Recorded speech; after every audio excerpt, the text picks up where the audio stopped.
Mamaw si The King, hindi umubra ang New Orleans Pelicans sa playoff mode LeBron James. Huling araw para sa regular season, dito na magkakaalaman mga idol kung sinong uupo sa 8th seed ng West standing. Well, solid start for LA sa opening quarter. Gagandang assist kagad ang naibigay ni King James para sa LA. 8 assists ang nagawa ni King James sa loob pa lamang ng 7 minutes. Dahil dyan, maagang namiesta ang Lakers sa ilalim ng painted area.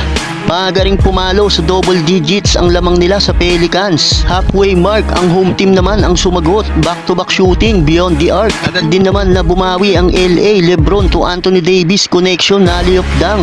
Isang riding layup pang naiambag ni AR-15. Well, nagkaroon pa ng late run ang New Orleans led by Brandon Ingram na kumana ng 9 straight points para sa home team.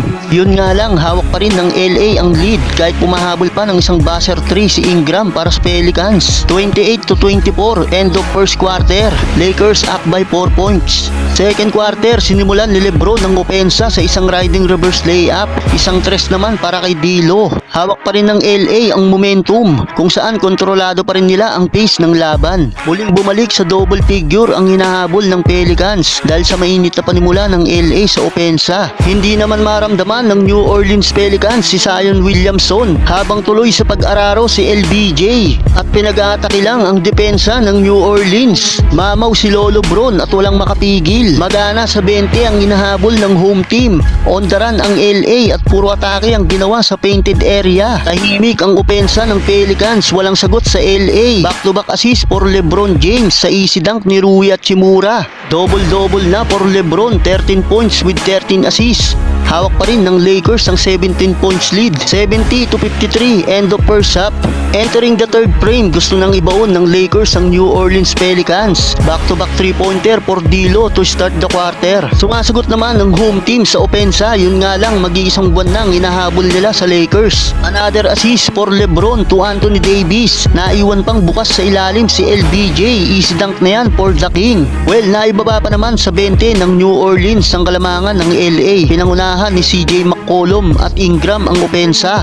Habang maalat pa rin si Zion na mayroon pa lang total of 14 points. 99-77, end of third quarter.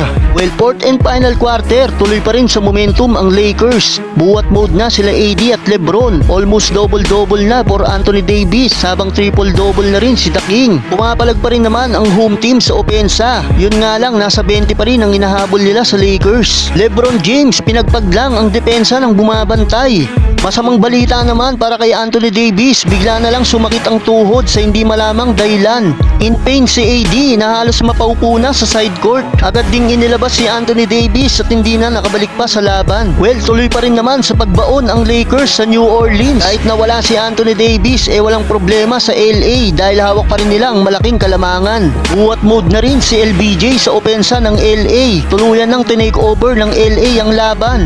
Sa uli panalo ang Lakers sa likod ng triple-double ni LBJ.